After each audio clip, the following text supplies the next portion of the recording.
మన Deen madam Ramya madam గారికి, నాతోటి ఉపాధ్యాయులు అందరికీ నా నమస్కారాలు. అందరికీ శుభోదయం అమ్మా. ముందుగా అందరికీ తెలుగు భాషా దినోత్సవ శుభాకాంక్షలు.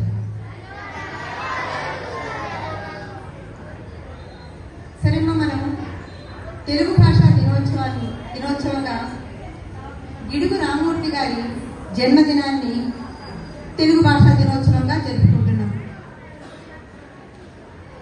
ఆయన జన్మదినాన్ని ఎందుకు మనం తెలుగు భాష దినోత్సవంగా జరుపుకుంటున్నాము అంటే, ఆయన వ్యవహారిక భాష కోసం ఎంతగానో కృషి చేశాడు.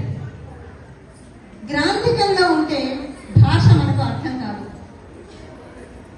అందుకని అందరికీ సులువుగా అర్థమవ్వాలని, అన్ని వర్గాల విద్యార్థులు చదువుకోవాలని గిడుగు రామమూర్తి ఈ ఉద్యమం చేశాడు. ఇప్పుడు మూషికమ్ము చూచుచుండగా పరివ్రాజకుండు తన జంతనుండా మూషికమ్మును చూచి ఇట్లనే అంటే ఎవరికి అర్థం కాదు. అర్థమైందా? అర్థం కాలేదు. ఎలుకను చూసి సన్యాసి ఇలా అన్నాడు అంటే అర్థమైందా? అది గ్రాంధిక భాషకి వ్యవహారిక భాషకి ఉండేటటువంటి తేడా. మనకి గ్రాంధిక భాష ముఖ్యమే, కానీ అక్కడ ఇంకొకటి, అర్థం కాని చదువు వ్యర్థం అన్నారు. మనం ఏది నేర్చుకున్నా అది మనకు అర్థం కావాలి. అర్థం కానప్పుడు అది ఎంత చదివినా అది వ్యర్థమే. అందుకనే గిడుగు రామమూర్తి దీనికోసం ఒక పోరాటమే చేశాడు. చివరకు విజయవంతం చేశాడు. అంటే ఇళ్లలో మాట్లాడే భాష, పాఠశాలలో చదువుకునే భాష ఒకటిగానే ఉండాలని చెప్పి ఆయన తప్పించారు. పిల్లలకు అర్థం కాకపోతే అది ఎక్కువగా చదువుకోలేరు, పిల్లలందరికీ అందుబాటులో ఉండాలని తీసుకొచ్చారు. ఇక మన తెలుగు భాష గొప్పతనాన్ని గురించి ఎంత చెప్పుకున్నా తక్కువే. తేనె వంటి భాష, అమృతం వలె తీయనైన భాష. ఈ భాషని ఎంతమంది అంటే మన తెలుగు వారే కాకుండా మిగతా ఎంతో మంది కూడా మెచ్చుకున్నారు. అండ్ మన గురించి మనం చెప్పుకోవడంలో గొప్పతనం లేదమ్మా, అవునా? మన గురించి మనం చెప్పుకోకూడదు కదా గొప్ప. వేరే వాడు మన గురించి కానీ మన భాష గురించి కానీ పొగడాలి. అదేవిధంగా ఇతర భాషల వాళ్ళు కూడా శ్రీకృష్ణదేవరాయలు కావచ్చు, తర్వాత సుబ్రహ్మణ్య భారతి కావచ్చు, వీళ్ళందరూ కూడా మన దేశాన్ని, మన యొక్క రాష్ట్ర భాషను, తెలుగు భాషను కీర్తించారు. తెలుగదేని ఎన్న దేశంపు తెలుగు, ఏది తెలుగు వల్ల పుట్ట తెలుగొకండ, ఎల్ల నుకుల వల్ల ఎరగవే వాసాడి, దేశ భాషలందు తెలుగు లెస్స అన్నారు కృష్ణదేవరాయలు. అంటే ఎన్ని భాషలు ఉన్నప్పటికీ కూడా అది తెలుగు భాష యొక్క గొప్పతనం అటువంటిది అని ఆయన కీర్తించారు. తర్వాత సుబ్రహ్మణ్య భారతి, ఆయన తమిళకు సంబంధించినప్పటికీ ఎంతగానో మన యొక్క తెలుగుని గురించి ఆయన కీర్తించడం జరిగింది. ఇంకొక విషయం అమ్మా, సిపి బ్రౌన్ పేరు వినే ఉంటారు. మరి ఆయన కూడా వేమన పద్యాలను మొట్టమొదటిగా అందరూ పాడుతుంటే ఆయనకు అర్థం కాలేదు. వీళ్ళు ఏం పాడుతున్నారు, తెలుగు వాళ్ళు ఏం చదువుతున్నారు అనేది తెలియలేదు. ఆయన వేమన పద్యాలు రాస్తూ అలా ఉన్నప్పుడు ఎవరు ఆయన దగ్గర ఉండేటువంటి 3-4 అభిక్షతుల ద్వారా, అప్పట్లో మనకి రాయడం అవన్నీ లేవమ్మా, కేవలం వల్లి వేసేవాళ్ళు. అంటే అన్ని మెదడులోనే మనసు ఇక్కడే ఉండేవి. మనలాగా రాసుకోవడం, చదువుకోవడం అవన్నీ అప్పుడు లేవు. సరే, ఇక ఇప్పుడు ఇలాంటి పద్యాలన్నీ కూడా అల్పుడెప్పుడు పలుకు ఆడంబరము గాను, సజ్జ నుండి పలుకు చల్లగాను, కంచు మోగినట్లు కనకంబు మోగనా నిస్సదాభిరామ వినరవేమ, ఇలాంటి పద్యాలన్నీ ఆయన విన్నారు సిపి బ్రౌన్. ఆయనకు అర్థం కాలేదు. తర్వాత మన తెలుగు వాళ్ళని అడిగారు, ఆ పద్యాల భావాన్ని తెలుసుకున్నారు. ఓహో, ఇంత చక్కగా రాస్తున్నారు, అలాంటప్పుడు నేనేం చేయాలి, నా అంతటి నేను తెలుసుకోవాలి అని చెప్పి ఒక తెలుగు ఉపాధ్యాయుని పెట్టి మరీ ఆయన తెలుగు నేర్చుకున్నాడు. అది తెలుగు భాష యొక్క గొప్పతనం. నేర్చుకుని ఆ పద్యాలను ఆయన అర్థాలు తెలుసుకున్నాడు. ఇంత మంచి అర్థాలు ఉండేటువంటి పద్యాలు తెలుగు భాష సొంతం అని చెప్పి ఆయన పొగడం జరిగింది. అందువల్ల తెలుగు భాష చాలా గొప్పది. అమ్మని మనం ఏ విధంగా అయితే గౌరవిస్తామో అదే విధంగా మన మాతృభాషను గౌరవించాలని కోరుకుంటూ ఇంతటితో ముగిస్తున్నాను. ధన్యవాదాలు.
ఈ సెలబ్రేషన్ కానీ చేసేటప్పుడు అందరూ కూడా యాక్టివ్గా పార్టిసిపేట్ చేస్తారు, ముఖ్యంగా పిల్లలు కానీ ఈవెన్ టీచర్స్ కానీ. చూడండి, తెలుగు భాషా దినోత్సవంలో అందరూ చక్కగా పార్టిసిపేట్ చేసి మిమ్మల్ని తెలుగు మాట్లాడడం తక్కువే కాదు, తెలుగు గొప్పతనం తెలుగులే. మనం రెగ్యులర్గా దాన్ని మాట్లాడుతూ ఉండాలి. ఇంగ్లీష్ నేర్చుకోవాలి. ఇంగ్లీష్ అనేది మనకు అవసరం. ఫ్యూచర్లో మీ ఉద్యోగాలకు కానీ మీ ఫర్దర్ స్టడీస్కి కానీ మీ ఫ్యూచర్ కానీ ఉపయోగపడాలంటే English is mandatory of course. But మన మాతృభాష అనేది అంతే ఇంపార్టెంట్. దాని గొప్పదనం తెలుసుకొని మీ జనరల్ లైఫ్లో దాని ఇంప్లిమెంటేషన్ పెంచుకుంటారని కోరుతున్నాను. Thank you.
ఐదో తరగతి చదువుతున్నాను.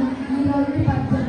ఎంత చదివి ఉన్నా ఏతాళి చెయ్యకు సరసమంతనంత విరసమగును మాట దారినే నరి తీసుకోలేము వయసు మెరగవయ్యా తెలుగు బిడ్డ. ధన్యవాదాలు. ఎనిమిదో తరగతి చదువుతున్నాను. ఈరోజు నా పాట. నా చిట్టి చేతులు చక్కని రాతలు బలిదయ్యో నా సంగల మేడిన సాయి నన్నయ్యో నా చిట్టి చేతులు చక్కని రాతలు బలిదయ్యో నా సంగల మేడిన సాయి వాళ్ళు దున్ని నన్నయ్యో నన్ను కన్నవారిని ఏడేళ్ళప్పుడే దూరమయ్యాను దొరవారి ఎట్లా కొట్టని దగ్గరకు చేరువయ్యాను నన్ను కన్నవారికి ఏళ్ళప్పుడే దూరమయ్యాను దొరవారి ఎట్లా కొట్టని దగ్గరకు చేరువయ్యాను మూడు మూరల కర్రతో 30 ఎడ్లతోనే సన్నదయ్యో మూడు మూరల కర్రతో 30 ఎడ్లతోనే సన్నదయ్యో దిక్కు దిక్కున లేత పాదాలకు గుచ్చెను ములయ్యో కాళ్ళకు గుచ్చెను ములయ్యో నా చిట్టి చేతులు చక్కని రతలు బలిదయ్యో నా సకల మేడిన చాలి రువలు దున్నినయ్యో పొద్దున పోయి రాత్రి రాగానే ఇంటికి పోతాను మా అమ్మాయ రాకముందే నిద్రపోతాను నా చిట్టి చేతులు చక్కని రాతలు బలిదయ్యో నా సంకల మేడిన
నేను 4వ తరగతి చదువుతున్నాను. ఈరోజు తెలుగు పద్యాలు. చిట్టి పొట్టి చీమలు చిన్నారి చీమలు రూపంలో చిన్నమైన సాటి ఆరు వాడి అన్నాడు. ఆహారం కోసం ఎప్పుడూ ముందు చూపుతూ ఉంటాయి. అల్పు లేక నిరంతరం తిరుగుతూనే ఉంటాయి. బుజ్జిగాడు లేసాడు బుజ్జకాలి అయింది మజ్జిగన్నం తిన్నాడు అర్జునాలే లేసాడు. Thank you. నా పాఠశాల పేరు నారాయణ యత్యత ఉప్పు కాపు రంగు నగ పొందు రెండు చూడ చూడ రుసుల జాడవేర పులుసు రెండు పున్న పుషగరయ విశ్వదాభిరామ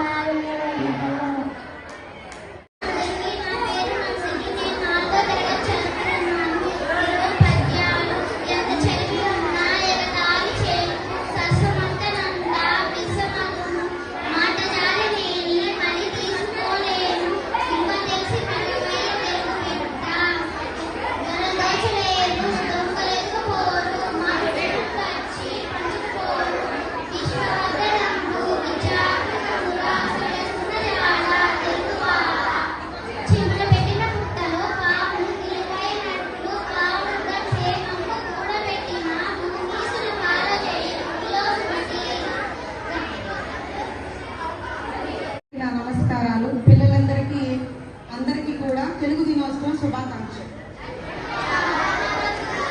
మామూలుగా ప్రాచీన కాలంలో ఎలా ఉండేదంటే అంత గ్రాంధిక భాష, అంటే పండితులు ఈ గ్రంథాలు చదవడం వచ్చిన వాళ్ళు మాత్రమే చదువుకోగలిగేవారు.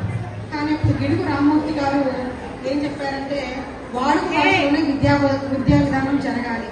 అప్పుడే అన్ని వర్గాల పిల్లలు కానీ అన్ని వర్గాల ప్రజలు కానీ చదువుకోవచ్చు అని చెప్పి ఆయన భాషోద్యమాన్ని చేశాడు. మొదట్లో కందుకూరి వీరేశలింగం కూడా దీన్ని తప్పుపట్టాడు. గ్రాంధిక భాష అంత మంచి భాష మన తెలుగును మర్చిపోయేలా చేస్తున్నాం, వాడుక భాషలో చేస్తే ఎలాగని. కానీ తర్వాత ఆయన కూడా అర్థం చేసుకొని అన్ని వర్గాల పిల్లలందరికీ కూడా విద్యాబోధన జరగాలి కాబట్టి ఖచ్చితంగా వాడుక భాషలోనే విద్యా విధానం జరగాలని ఆయన నడిపినటువంటి పత్రికలు కూడా తెలుగు వాడుక భాషలోకి చేశారు. ఆయన కృషి చేసిన ఫలితంగానే మనందరం కూడా గిడుగు రామ్మూర్తి గారి జన్మదినాన్ని పురస్కరించుకొని మనం తెలుగు భాషా దినోత్సవాన్ని జరుపుకుంటున్నాం. మామూలుగా మనం తెలుగు విషయానికి వస్తే ఒక వ్యక్తి అనేవాడు ఎప్పుడు అభివృద్ధి చెందాడు? ఒక వ్యక్తి అనేవాడు, ఒక మనిషి అనేవాడు అభివృద్ధి చెందాలంటే వ్యక్తి అభివృద్ధి ముఖ్యం, వ్యక్తిత్వ అభివృద్ధి కూడా ముఖ్యం. అంటే వ్యక్తిగా నేను అభివృద్ధి చెందాలనుకున్నాను, డాక్టరో ఒక లాయరో ఒక టీచరో ఏదైనా కావచ్చు. కానీ వ్యక్తిత్వ అభివృద్ధి చెందాలంటే దానికి ఉన్న ఏకైక మార్గం భాష. అది ఎలాగంటే ఇప్పుడు a+b² = a²+b² + 2ab 13+2 నువ్వు నిజమే చెప్పాలి, నువ్వు మంచిగా ఉండాలి, నువ్వు అబద్ధం చెప్పకూడదు అని ఎవరైనా చెప్తారా? కానీ తెలుగులో మేఘాకి కథ చెప్తేనే ఈ పిల్లోడు అనేవాడు అబద్ధం చెప్పకూడదు, రేపు నేను తెలుగు నిజం చెప్తే అది అబద్ధమేమి నమ్మరు. కాబట్టి తెలుగు జాగ్రత్తగా గమనిస్తే మనం నీతిని బోధిస్తుంది, మన వ్యక్తిత్వాన్ని పెంచుతుంది. కానీ ఇప్పుడు పరిస్థితి ఎలా మారిపోయిందంటే 2 ఏళ్ల పిల్లల నుంచి కూడా twinkle twinkle little star how I wonder what you are దాంతో స్టార్ట్ చేస్తుంది. అదే పిల్లోడికి ఉప్పు కప్పు రంగు నొక్క పోలిక నుండి చూడ రుచులు జాడ వేరయ్య అని చెప్తే ఎలా ఉంటుంది? అక్కడ ఏం చెప్తున్నా? ట్వింకిల్ ట్వింకిల్ లిటిల్ స్టార్ లో twinkle twinkle little star how I wonder what you are అంటే అక్కడ ఏదో దూరంగా మెరుస్తూ ఉంది, దాన్ని ఏమనుకోవాలో తెలియదు, దాన్ని నేను ఒక డైమండ్ గా ఊహించుకుంటాను అని అక్కడ చెప్తుంది. అదే పిల్లోడికి 2 ఏళ్ల పిల్లోడికి ఉప్పు కప్పు రంగు నొక్క పోలిక నుండు ఆ పద్యం చెప్తే ఆ పద్యంలో ఏముంది? ప్రపంచాన్ని చూపిస్తుంది. అక్కడ ఒక భ్రమను చూపిస్తే ఇక్కడ ప్రపంచంలో ఉండే మనుషులు వాళ్ళ వ్యక్తిత్వం వాళ్ళతో ఎలా మెరగాలో చెప్తుంది. చూసేవన్నీ కూడా నిజం కాదు, తెల్లనివన్నీ కూడా పాలు కాదని ఆ ఉప్పు కప్పు రంగులో చెప్తుంది. అలాగే మీకు అందరికి బాగా తెలిసినట్టే కాళ్ళగచ్చ కంకాలమ్మ వేగు చుక్క వెలగా మొగ్గ మొగ్గ కాదు, బావి నీరు నీరు కాదు, మోదుగ చెట్టు చెట్టు కాదు, వేపాగుంట అన్నాడు. ఇదేదో గేమ్లే మనందరం చిన్నప్పుడు మీకు గుర్తుంటుంది లేదా? కాలు ఇలా పెట్టుకొని వేగు చుక్క వెలగా మొగ్గ అని మనం పాడుకునే వాళ్ళు గేమ్గా. కానీ దాంట్లో మీనింగ్ ఎలా ఉందంటే అప్పట్లో గజ్జి వ్యాధి అనేది చాలా అన్ని ఊర్లో బాగా ప్రబలింది. దాన్ని తగ్గించడానికి గేమ్లో చెప్పాడు. కాళ్ళ గజ్జ కంకాలమ్మ అంటే కాళ్ళకి గజ్జి అనేది ఒక చర్మ వ్యాధి వస్తుంది కాబట్టి వెలగా చెట్టు అన్నాడు. అంటే ఉన్నాడు వేగు చెక్క వెలగా మొగ్గ అంటే వేగు జామునే నువ్వు లేచి సూర్యోదయం కాకముందే ఆ వెలగ పడుతూ రుద్దు. మొగ్గ కాదు మోదుగ నీరు, ఆ మొగ్గతో తగ్గలేదా మోదు కాదు రసం పిండు అని చెప్తున్నాడు. నీరు కాదు నిమ్మబావి, ఆ నీరు వల్ల కూడా తగ్గలేదా నిమ్మకాయ రసంతో తాగు అని చెప్తున్నాడు. ఈ విధంగా మనం ఏ విధంగా వైద్యం చేసుకోవాలనే దాన్ని కూడా మన తెలుగు వాళ్ళందరూ మనకందరికీ చెప్పడం జరిగింది. అలాగే మేడం చెప్పినట్టు సిపి బ్రౌన్ విదేశీయుడు అయినప్పటికీ కడప జిల్లాలో కలెక్టర్గా వచ్చినప్పుడు అందరూ పాడుతూ ఉంటే ఎంత కమ్మగా పాడుతున్నారు ఈ పద్యాలన్నీ, ఇవన్నీ ఏంటి అని చెప్పి ఆయన పండితులను పిలిపించుకొని వాళ్ళందరి చేత అవి పుస్తకాల్లో రాపించి అవన్నీ నచ్చివేశాడు. వేమన పద్యాలు మనకి దొరికాయడానికి ముఖ్య కారణం సిపి బ్రౌన్. గిడుగు రామమూర్తి గారిని మనం ఏ విధంగా పొగుడుతున్నామో సిపి బ్రౌన్ కూడా అంతే అర్హత ఉంది. అలాగే చూడండి, ఒక విదేశీయుడు మోజుపడేంత లక్షణం ఉంది తెలుగుకి. అలాగే పక్క రాష్ట్రంలో తమిళ రాష్ట్రంలో మీకు అందరికీ తెలిసి ఉంటుంది, చొక్కాలు జిప్పేసుకుంటారు తమిళం అంటే అంత పిచ్చి తెలుగు. అలాగే వాళ్ళు ఏం చేశారు, డాక్టర్ చదవడం కూడా ఎంబీబీఎస్ కూడా తెలుగులోనే పెట్టించారు. కానీ తర్వాత విద్యార్థులు చేరకపోవడం వల్ల దాన్ని మార్చారు. అక్కడ పక్క రాష్ట్రంలో ఉన్న మా అందరు కామునండి, ఎందుకు మాట్లాడుతున్నారు కామునండి. పక్క రాష్ట్రంలో ఉన్న తమిళ రాష్ట్రంలో ఆయన అన్నాడు, అయ్యప్ప దీక్షితులు ఒక మాట అన్నాడు, ఆంధ్ర భాష నా అల్పస్యత తపస్వలం అన్నాడు. అంటే తెలుగువాడిగా పుట్టడం, తెలుగు మాట్లాడడం, తెలుగు నేర్చుకోవడం, తెలుగు వినడం, ఇది ఒక్క జన్మలో చేసుకున్న పుణ్యం కాదు, 1000 జన్మలు చేసుకున్న పుణ్యం. అందుకే వాళ్ళంతా తెలుగులో పుట్టారని ఆయన తమిళ కవి అన్నాడు. అంత గొప్పనైంది తెలుగు. కాబట్టి తెలుగును మర్చిపోకుండా తెలుగును గౌరవిస్తూ ముందుకు సాగు. కాలోజీ కూడా ఒక మాట అన్నాడు, ఏమి భాషరా నీది, ఏమి వేషమరా నీ వేష భాషలు ఎందుకురా, ఆంధ్ర ప్రాధమించి చెప్పు సటించు ఓ తెలుగువాడ చావు ఎందుకురా అంటే ఆయన ఎంతో ఆవేదనగా అన్నాడు. అంటే నేను అనేది ఏంటంటే తెలుగు నేర్చుకుంటూనే ఇతర భాషలు నాకు వచ్చు. పరజ్ఞానాన్ని పరభాష జ్ఞానాన్ని తెలుసుకుంటూ అన్ని భాషలు గౌరవిద్దాం, అన్ని భాషలు నేర్చుకుందాం. ధన్యవాదాలు.